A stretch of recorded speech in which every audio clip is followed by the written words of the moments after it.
Hello, I'm Paul Beckwith.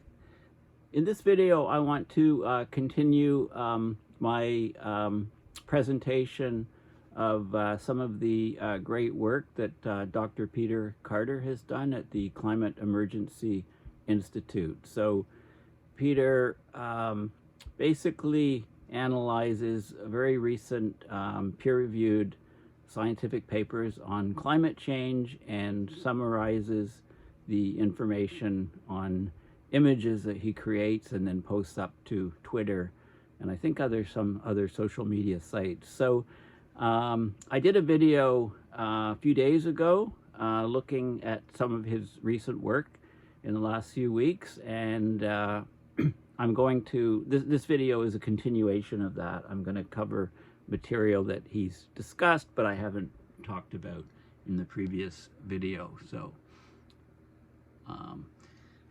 I'm going to go fairly quickly.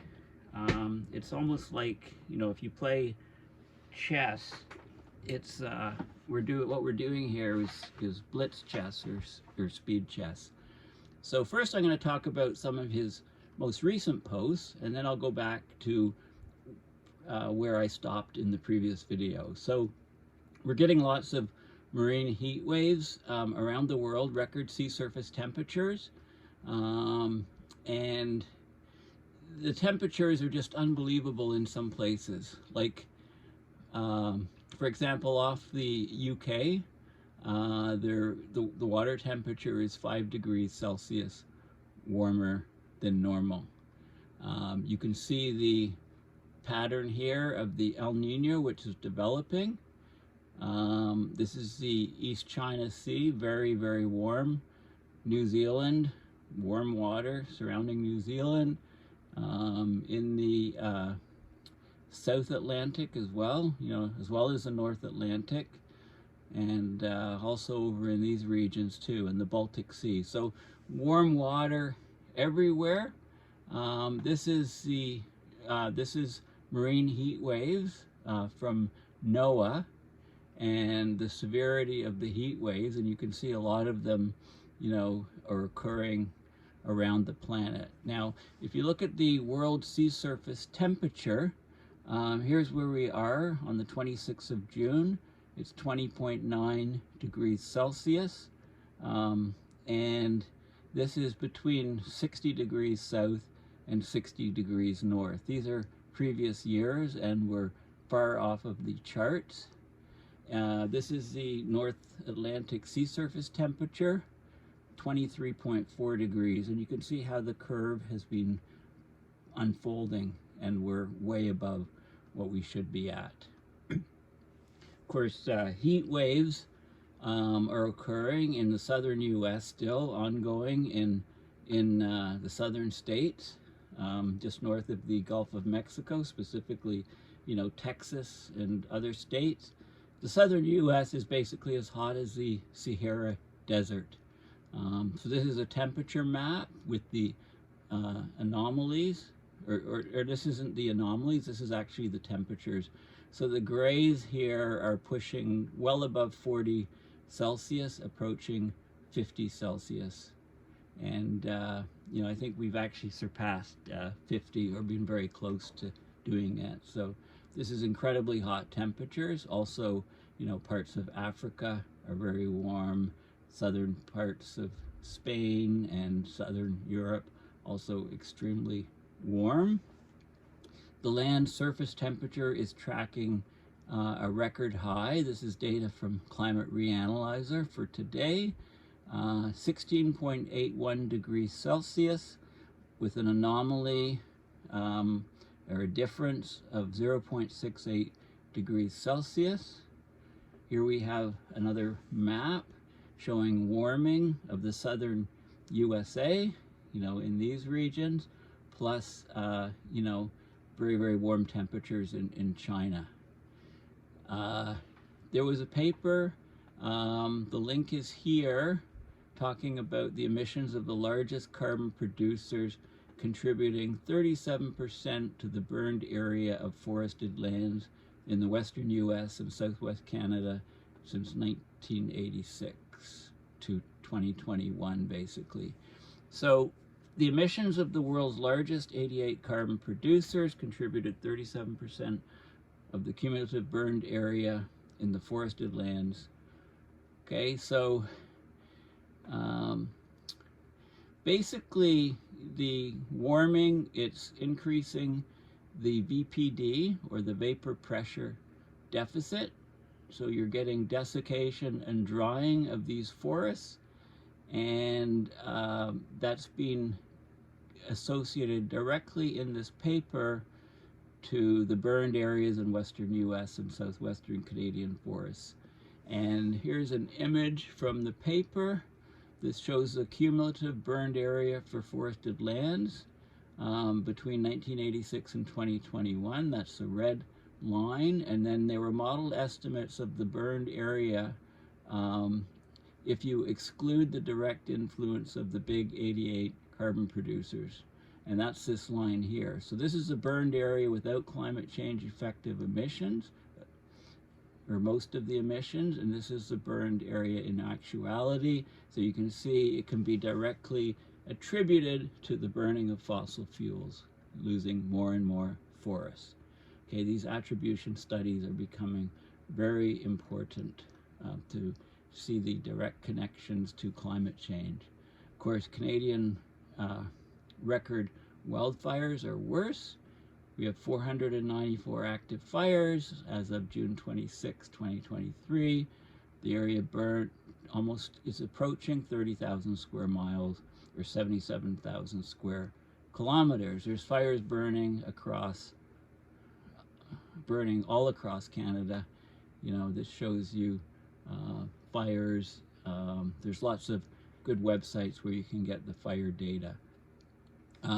Getting back to the heat wave in China, northern China, early heat wave, multi-day record, 24th of June, Beijing and North China set record high temperatures, early record heat, above 40 Celsius for 3 consecutive days in Beijing. So here we have China, and you can see the areas here where there's very intense heat. Southern US, the heat dome is expanding. Okay, so you know, you can see this, there's this dome of heat here.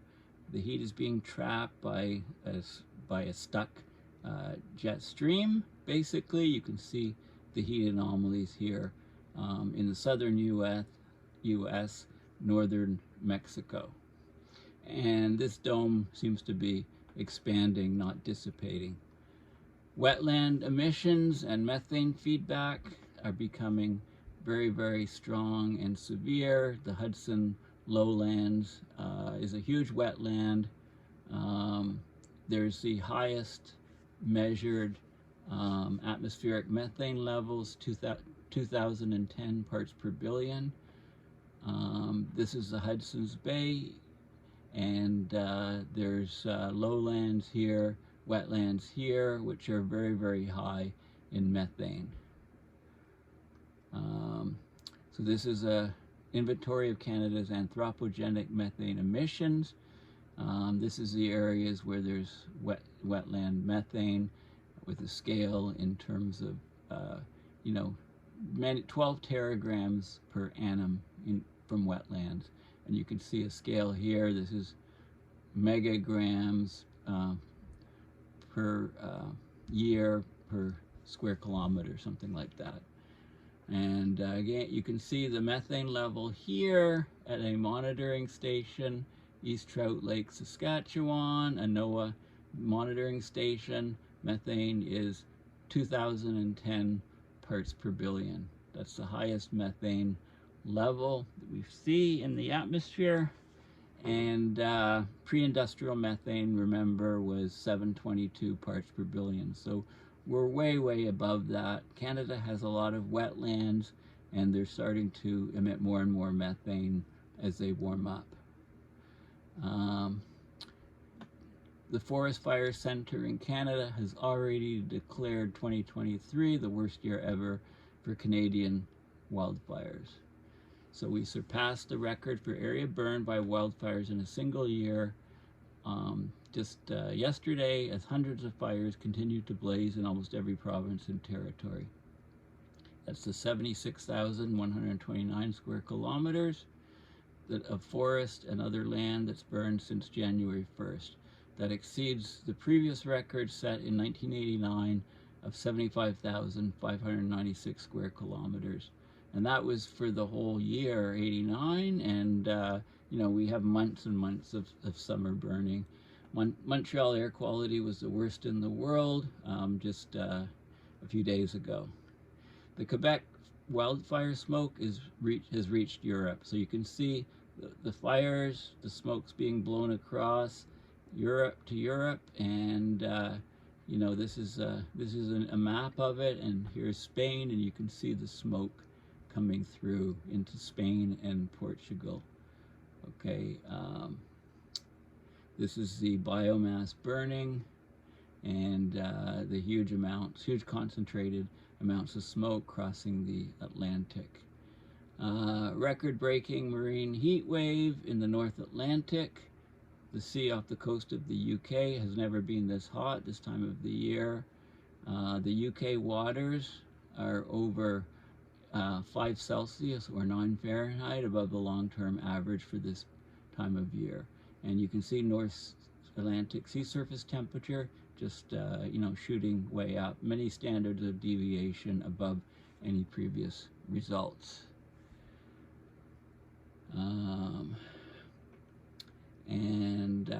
I think I've covered, yeah, at this point I've covered these in the previous video from here on up until this image here. Okay, I think this was one of the last images in my previous video, and I want to focus again on this because the James Hansen paper, Global Warming in the Pipeline, is a crucial paper, very, very important paper. And this is one of the key results is between 1970 and 2010, the slope or the rise of temperature is 0.18 degrees Celsius per decade. Since 2010, Hansen is showing that this slope is greatly increased, and he expects this to continue in the future because of the increase in the Earth energy imbalance, which he attributes largely to a reduction of aerosols over the ocean, specifically from sulfur embedded in fuels in maritime shipping. So the regulations from the International Maritime Organization, the IMO, were tightened in 2015 and also in 2020. And this is to reduce sulfur in the fuels. So therefore, the smoke coming out of the smokestacks of ships on the ocean is not producing as many sulfur-based aerosols, which actually have had a cooling effect on the North Atlantic, for example, in other areas where there's very heavy amounts of ship traffic. So I think, you know, this might be one of the reasons why we're seeing these record high temperatures in oceans, such as in the North Atlantic. But anyway, so with less aerosol cooling, we can have accelerated warming. So I told you the slope here between 1970 and 2010 was 0.18 degrees Celsius per decade. Well, this slope is 50% higher, and this one is double, 100% higher than this one. So this is 0.18. The bottom limit here is 0.27 degrees Celsius, which is 50% higher than 0.18. And the upper line is 0.36 degrees Celsius per decade, which is double the slope.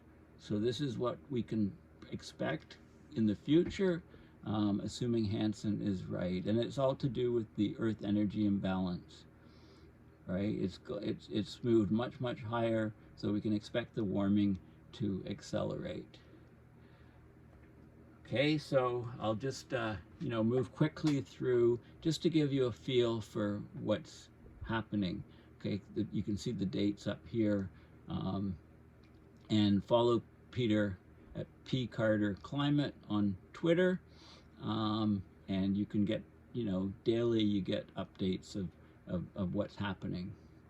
Okay, he's very prolific with what he's posting. So the Canada Boreal Wildfire Climate Change Catastrophe, he's talking about fires. The forecasts from Natural Resources Canada indicate that throughout June, July, August, and September, wildfires will burn across larger and larger swaths of forest than in previous years. So remember that the boreal forest is a sink for carbon. So when we're taking that carbon and incinerating it, we're producing the CO2 in the atmosphere, but we're also losing the carbon sink. Less carbon is captured in the boreal forest. So these are regions where this is CO2, carbon dioxide at the surface, and you can see where the emissions are higher coming from the wildfires. You can see the aerosols have been increasing, the wildfire smoke. And FIRMS is a website, Fire Information for Resource Management System, where you can get spot locations of fires. And this is another graphic showing where the fires are. So loads of fires going off. This is the National Snow and Ice Data Center. If you Google NSIDC, they have these animations, great animations showing minimums of sea ice for the Arctic and Antarctic. And remember that I recently showed a paper that was talking about Arctic sea ice, when we could expect the first blue ocean event where there was no Arctic sea ice, or at least under 1 million square kilometers in the Arctic, and that could happen as early as the late 2030s, according to the most recent peer-reviewed science, whereas previous to that it was thought to be more like 2050 or so. And that was only under intermediate and high emission scenarios. Under the low emission scenarios, they thought that the sea ice would stay in perpetuity through the summers, but the most recent paper shows that no, it's going to vanish at all levels of emissions, and the date's been moved up at least a decade to the 2030s. World in Data Energy, our World in Data. What are the safest and cleanest sources of energy? So let's have a look at the, let's just open this link. Okay, so obviously fossil fuels are the dirtiest and most dangerous energy sources. Nuclear and modern renewable energy sources are vastly safer and cleaner. The differences are huge. So we can go through this nuclear and renewables. Let's just have a look at some of the figures. This is death rates per unit of electricity production. Death rates are measured based on deaths from accidents and air pollution per terawatt hour of electricity generation. So brown coal is the highest, and then because it's the dirtiest, coal, which is blacker, has high carbon content, less of the other things which when you burn create a lot of air pollution. So darker coal, higher carbon content, a lower death rate.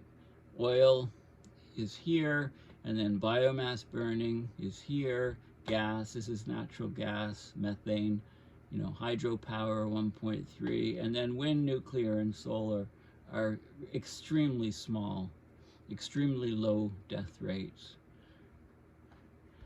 Okay, putting death rates from energy in perspective. A coal-powered Euroville would compare with towns powered entirely by each energy source.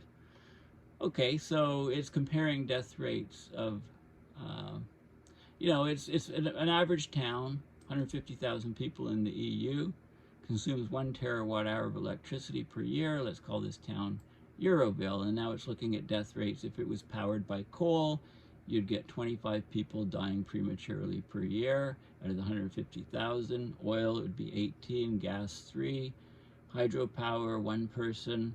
Wind, nobody would die. Every 25 years, a single person would die. Nuclear would take 33 years for somebody to die on average, and solar once every 50 years for somebody to die. So it's a good way of, comparing the different energy sources. The safest energy sources are also the cleanest.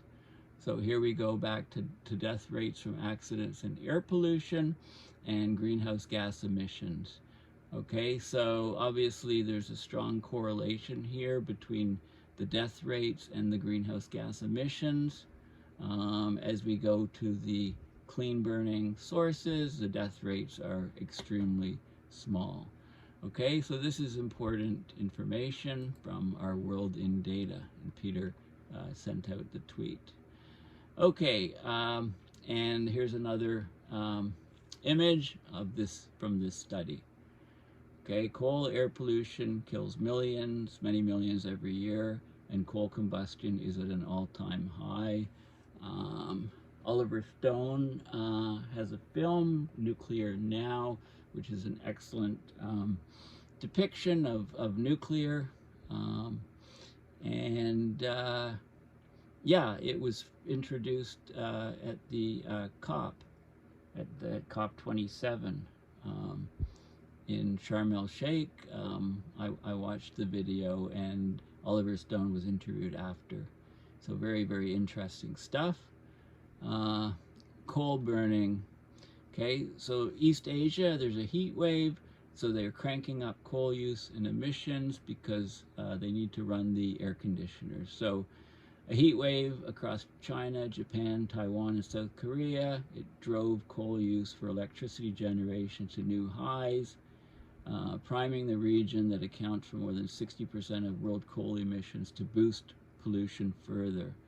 China produces roughly 60% of its electricity from coal, Japan and South Korea 30%, Taiwan about 43%, according to the think tank Ember. So coal will be a major driver of electricity generation in each country, especially at night when solar power production stops. And you can see the temperature rises in various places here.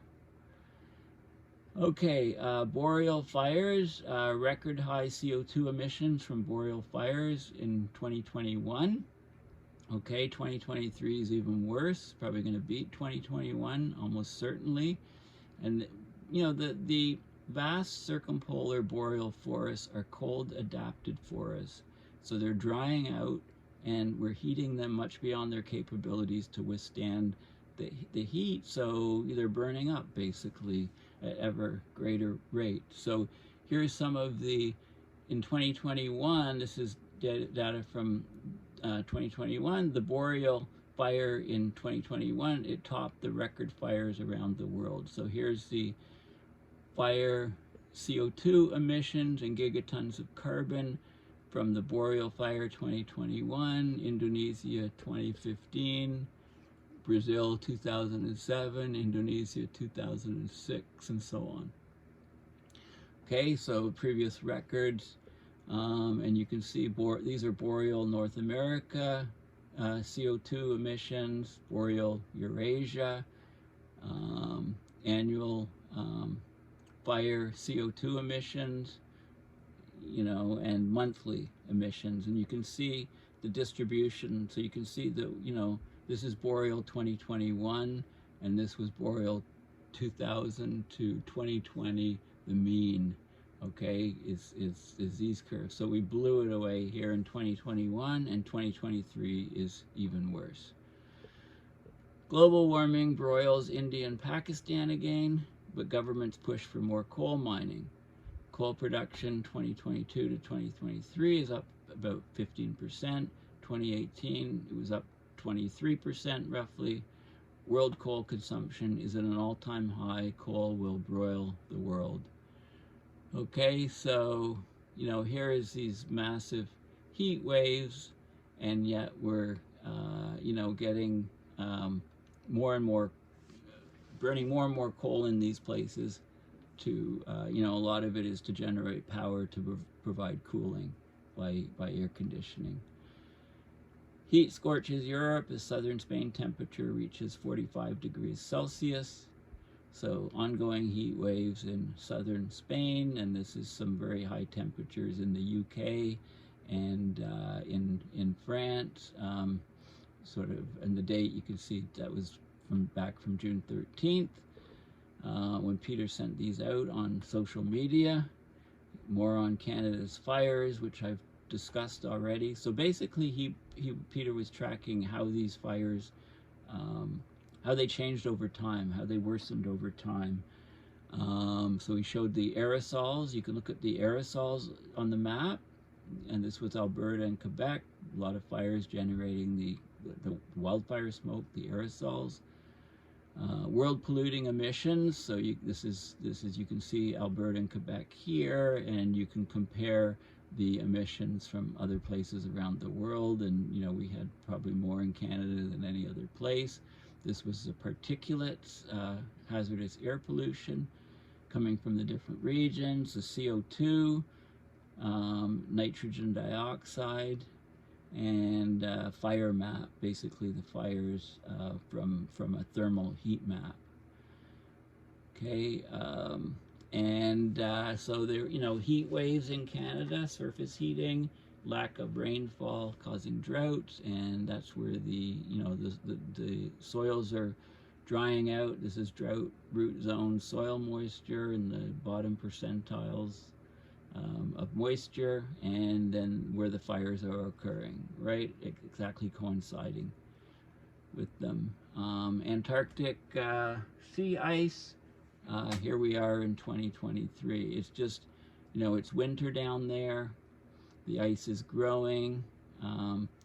Antarctica last month touched a new low. It's the third time to happen this year. It was 17% below average for the period between 1979 and 2023. 17% below average. Okay, so the ice is not forming as it would normally form, and you can see some heat waves down in the Antarctic region where there's a dearth. Of course, there's a dearth of sea ice in those regions. Now, I really like this image here. Okay, so this is how our economy is killing the earth. Earth and life are now collapsing. We have an evil economy that consumes all in its path, leaving a hell on earth for our children. The love of money is the root of all evil. Okay, this is so true today. And there's an article in New Scientist, and you know, it's from a few years ago, but look at this. This is an incredible graphic. So this is the world free market economy. You know, you can measure, you know, GDP of various countries, you know, many metrics of how the economy is growing.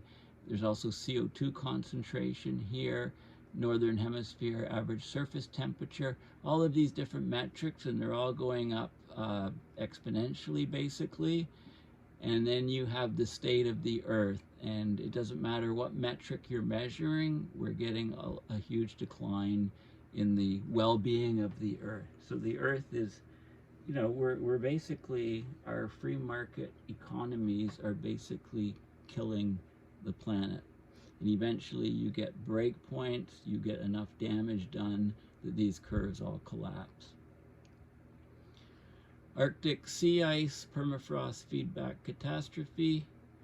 Okay, so here's the Arctic summer sea ice decline, and there's projections as to when you're practically ice-free, which is less than 1 million square kilometers. You know, projections were in the models, the CMIP-6 models, the models that were in the AR6, basically showing, you know, around the 2050 time period, where ice vanishes under high and very high emissions. This has been pushed back to late 2030s with new research. Promoting extraction and combustion of more fossil fuels is the most evil crime in human history so far. Why on earth can't more people see that? And here's a very good article. It's not a climate crisis, it's a climate crime.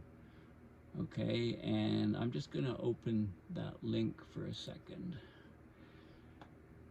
Calling it a crisis, or worse, climate change, protects the criminals who are committing the most evil crime in human history.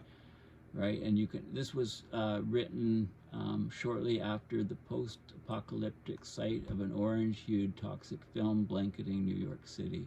It's not a symptom of climate change or even a climate crisis.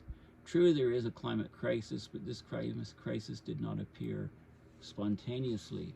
This crisis was a crime that was committed, and the criminals are still at large, still poisoning and cooking the earth. They are the masterminds behind the current great extinction. This isn't a tragedy, it's a crime, okay? And it goes on with that note. You know, it's a misnomer to call these criminals masterminds. They aren't smart and they didn't plan the crime. They joined an ongoing scheme and dutifully carried out their roles. They are the CEOs of giant financial companies and fossil fuel companies. They are people who run institutions that take money from them, institutions like the Congress and Supreme Court of the United States. There's thousands of these climate criminals, and most of them are in positions of political and economic power, right? And it goes on about that. So basically, you know, it's basically the reality of our climate change, the climate crime. More about the fires increasing, temperature spiking. Decadal temperature shows a rapid increase from 1980 onwards. Wetland rice cultivation, greenhouse gas emissions. Rice, artificial wetlands, rice paddies, they emit more methane under warming. Not a factor in the current methane surge. They also emit nitrous oxide. Rice growth is impaired by climate change, so reference to a Nature article. Wetland rice cultivation is a substantial source of methane, 10% of global methane emissions. You can see where the wetlands are here, and you can see where the methane is coming up here, and the change of methane over time. Forest loss to 2022 was the highest in Russia, next in Canada. Climate change mitigation requires deforestation be halted. Now there's a map that you see here, and there's a link to it here, and let's have a look at that. Okay, so this is Global Land Analysis and Discovery, or GLAD for short. This is a GLAD Earth Engine.app, so you can just Google it and have a look at it yourself. It's from the University of Maryland, Department of Geographical Sciences. It's on global forest change. And what you can see is the blue is the forest loss year. So blue is 2022, red is 2021. You can zoom in on an area. So these blue areas is forests that disappeared in 2022. The red areas in 2021, orange areas, and going back and so on. Okay, so yeah, you can really zero in and get a good feel for where the forests are. And you obviously, you know, the circumpolar boreal forests are suffering more than any other location. Okay, so this is worth playing around with. There's different things that you can look at. Forest cover, forest loss year, forest cover gain, 2000 to 2012.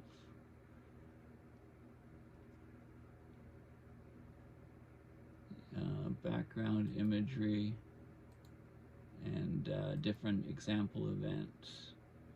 Okay, so there's lots of stuff here. Interesting way of depicting the data, but it's a great resource for looking at global forest changes around the planet. Okay, the maximum land temperature is increasing fast. So this indicator should be treated as a leading one for assessment and policy. None of us live in an average world, right? And it's the maximum land temperatures that are reached that can affect people the most. Okay, so this is a time series of observed temperature anomalies for land average annual maximum temperature with respect to the reference baseline 1850 to 1900. Right, and you can see, you know, how high this is getting, and there's 3 different data sets. The rate is accelerating, so 19, you can see the rate, the slope is getting higher and higher and higher, so the rate is accelerating. The maximum land temperature of the latest decade, 2012 to 2021, has increased 40% relative to the 2000 to 2009 decade. The anomaly, instead of being 1.23, was 1.71, so a huge increase in the land temperature anomalies. The Europe precarious water situation, summer drought. Last year's drought was the worst in 500 years. Europe's been affected by severe drought since 2018, and this is groundwater in Europe as measured by the NASA GRACE, the Gravity Anomaly Satellites, 2 satellites flying in tandem. They can measure anomalies very accurately by the distance between the satellites. If there's more mass beneath them, the satellites are both attracted to that mass. They're pulled slightly closer together. The distance between them is measured very accurately, and that correlates to to what's happening on the surface. So they can actually measure the depletion of groundwater with these GRACE tandem satellites, and you can see this is where the groundwater has been lost. Okay, so huge drying, and this is Western Canada, same sort of thing from the NASA GRACE satellites. Again, groundwater depletion. Global emissions means global suicide. This is global total greenhouse gas emissions, 55 gigatons of CO2 equivalent in 2021. And you can see the breakdown. This is the CO2 from fossil fuel industry. This is the CO2 from land use change in agriculture and forestry, the methane notch, the nitrous oxide notch, and fluorine gases, which are synthetic chemicals. Basically, since 1990, the total emissions have increased 45%. It's huge. Emissions have to be declining by now in order to have any hope of 1.5 or 2 Celsius. We've lost 1.5. We're rapidly approaching the point of losing 2 as well. It's increasingly becoming beyond reach. Future of unlivable heat. Pakistan, India. How will people be able to live in some of these hottest places on the earth? The Sahara Desert, the Saudi Arabia, Pakistan, northern India, a future of unlivable heat. Okay, huge amounts of heat there. Now, this is a very interesting thing which people forget, okay? Industrial fisheries have contributed a large amount to the atmospheric CO2 increase, right? The carbon that used to be in the marine life is basically now in the atmosphere ocean system. It's another big reason to go vegan. Okay, so contrary to most terrestrial organisms, they release their carbon into the atmosphere after they die. The carcasses of large marine fish sink to the ocean floor, and that carbon is sequestered in the sediments of the deep ocean. But of course, fisheries have extracted a massive amount of this blue carbon, and that's contributed to additional atmospheric CO2 emissions. So between 1950 and 2014, the world's fishing fleets have extracted 318.4 million metric tons of large fish from the ocean. That's equivalent to 37.5 megatons of carbon released into the atmosphere. This means that fishing has prevented the sequestration of 21.8 megatons of carbon through the sinking of fish bodies into the deep sea. Industrial fisheries have extracted 84.8% of the total. Okay, so this is in a paper. Here's a link to it. So let's just quickly open that and have a look. So, let more big fish sink. Fisheries prevent blue carbon sequestration, half in unprofitable areas. So let's just have a look at the figure here, because so this is a figure that Peter showed. So emitted carbon due to fossil fuel burning, 165.3 megatons of carbon. Emitted carbon after fish consumption and processing, 37.5 megatons of carbon. Extracted blue carbon, 39.9 megatons of carbon. So that means that blue carbon not sequestered is 21.8 megatons of carbon. And this shows you, you know, the carbon in megatons from different types of fish, and the carbon in megatons from different types of boats that are doing the fishing. So total blue carbon extraction of large fish since 1950. So you can see, basically, you know, taking all of these fish out of the ocean is extracting carbon out of the ocean, carbon that when the fish died would have sunk to the ocean floor and sequestered that. So basically, you know, to feed the world here, we're pulling more and more carbon out of the ocean. So this is very important to keep in mind. Okay, alarming jump in climate change indicators. We've got ocean heat rapidly increasing, surface average temperature, the ocean temperature from Climate Reanalyzer, sea surface temperatures of the world, CO2 going way up, reaching record levels, methane reaching record levels, N2O reaching record levels. All the indicators are heading the wrong way still, right? So this is an extremely precarious situation. I'm just going to go very quickly. We've talked about fires, global warming spike. You know, this is when the ocean temperatures started taking off and people were saying, is this real? What's going on? Puerto Rico broke a record. Heat plus humidity, power outages, serious health risks in early June. Indicators of global climate change. IGCC, Indicators of Global Climate Change.earth.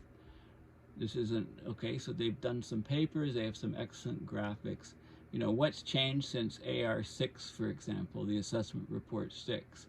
And so they give this the AR6 numbers for the greenhouse gases, the radiative forcing, 2.72 watts per meter squared to 2.91 now. The Earth energy imbalance, large increase. According to Hansen, it's well over 1 now.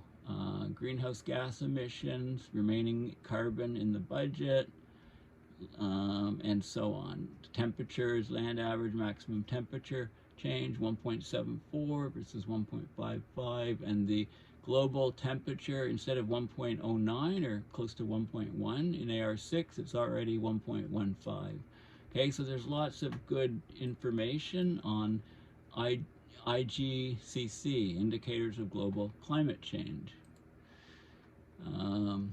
China heat wave again, Indicators of Global Climate Change update on greenhouse gas, the different types of greenhouse gases, CO2 from wildfires.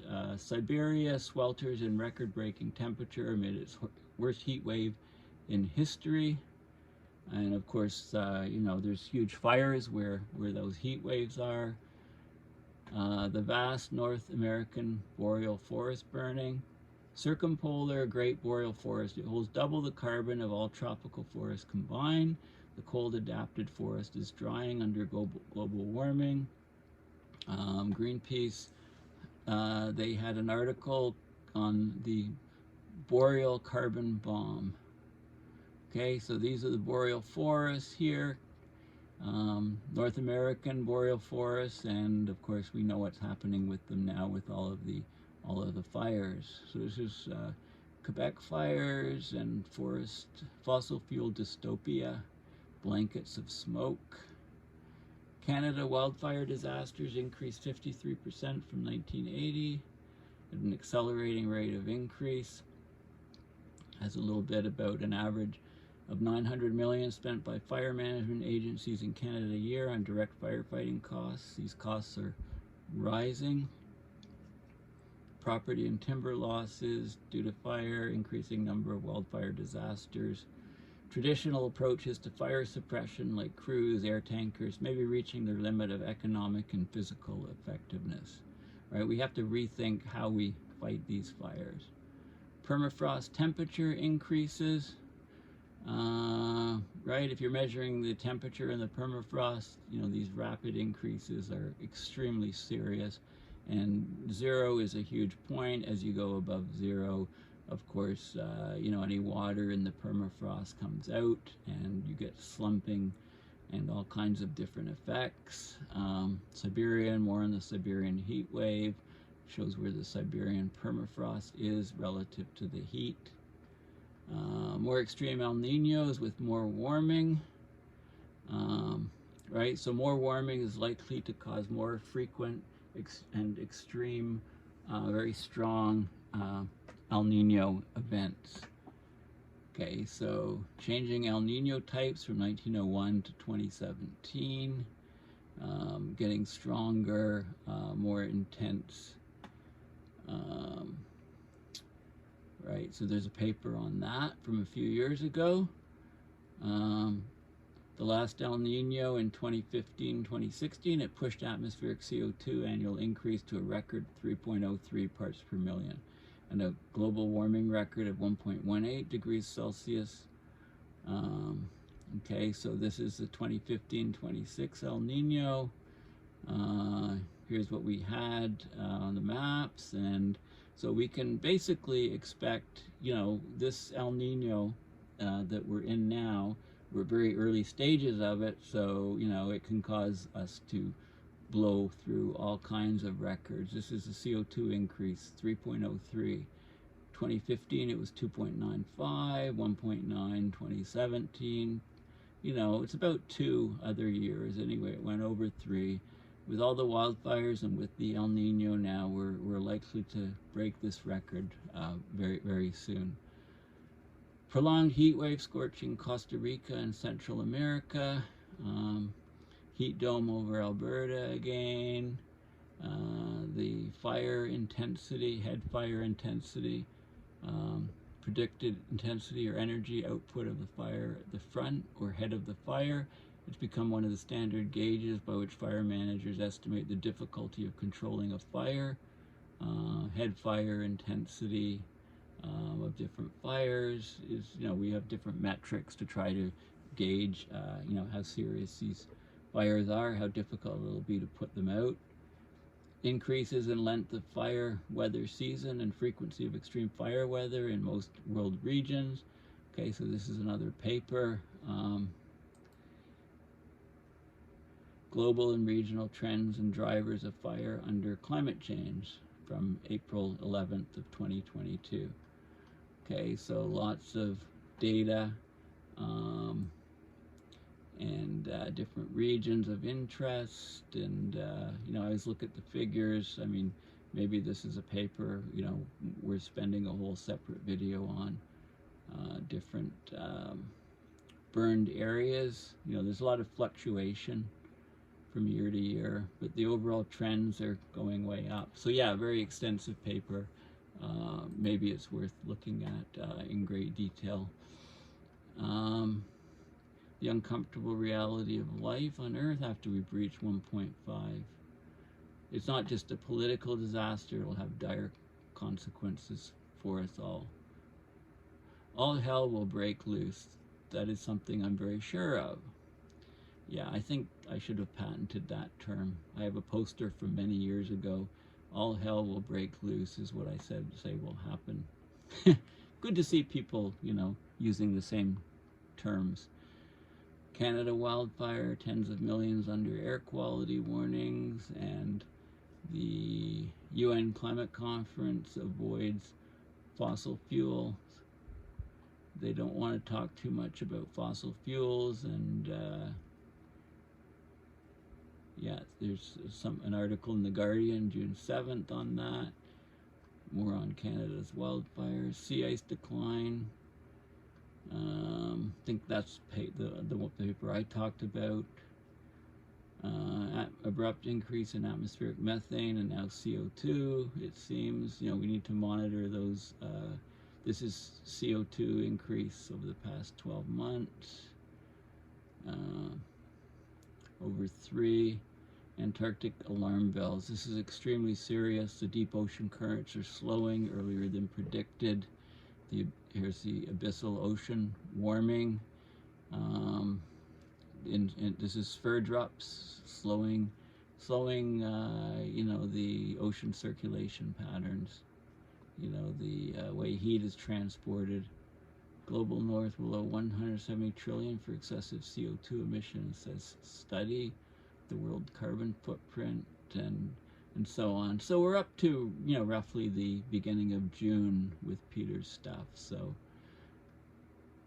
my latest not very good video, fossil fuel evil is ending the future. So I'm sure it's a good video.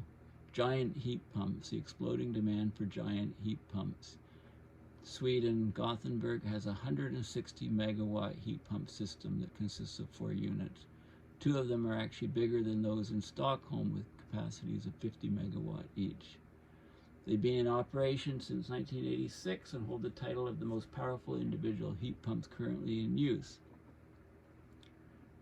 Okay, you know, heat pumps are super efficient. Climate compensation, rich countries are not paying up and they're cheating on amounts they claim to have given, right? This is the loss and damage stuff, which was the focus of the last COP, the COP27, World Energy Investment 2023. This is the International Energy Agency. They put out yearly report. So here's a 181-page report which talks about, you know, clean energy, fossil fuels, and breaks down all of the components of what's happening. Okay, maybe worth a separate video. So Peter's taken some key graphics, trends, and put them in here. Rapidly increasing trend of global emissions. You know, higher and higher COVID. There's the COVID dip, but full recovery even higher after that. Heat puts U.S.-China wheat at future risk. Okay, enzyme breakdown of wheats from extreme temperatures. I did a video about that. The New Zealand heat waves, heat storage in the permafrost, the ocean time bomb, ocean heat time bomb, microbe tipping point to warming, right? And there's just, you know, loads and loads of stuff. So I think future warming will cause global increases in annual food inflation. Okay, June 1st. Not sure what happened there. Okay, world food security. Inflation, food inflation. I mean, we're heading there. Okay, Earth's health failing in 7 out of 8 key measures. Safe and just Earth system boundaries. This is the Stockholm Institute, I believe. I think I may have talked about this paper. Yeah. Groundbreaking analysis of safety and justice hopes to inform next generation of sustainability. Possibility report by the Earth Commission. Safe and just Earth system boundaries. Okay, so let's just have a look. Have I talked about this paper?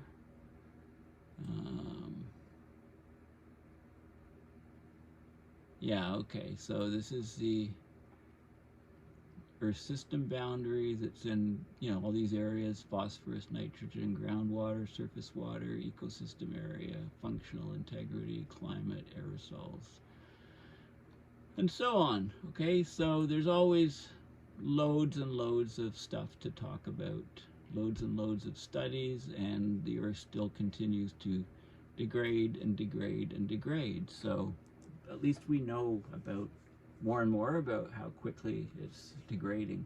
So, you know, you can't solve a problem unless it's recognized exactly what's happening. Not exactly what's happening, but, you know, we can't wait any longer. We have to take strong action. Anyway, thanks for listening. So, you know, Peter is always generating loads and loads of really good stuff, and you know, I'll do presentations every month or every couple months on, you know, the slides that Peter has generated. So make sure you follow him on Twitter at pcarter@climate, as well as myself, of course, and you know, friend me on Facebook, follow me on LinkedIn, Instagram.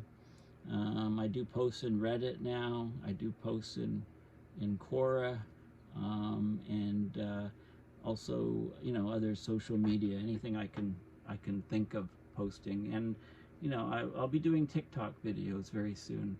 Anyway, thanks for listening.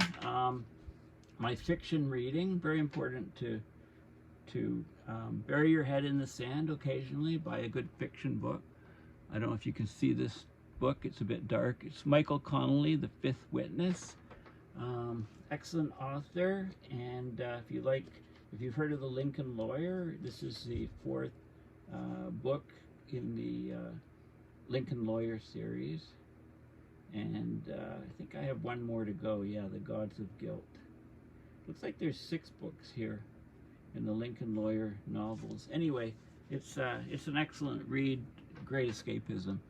Okay, well, thanks for listening, and please make sure you check out my website, paulbeckwith.net, to support my, and don't consider donating to PayPal to support my research and videos. Okay, thanks again. Bye for now.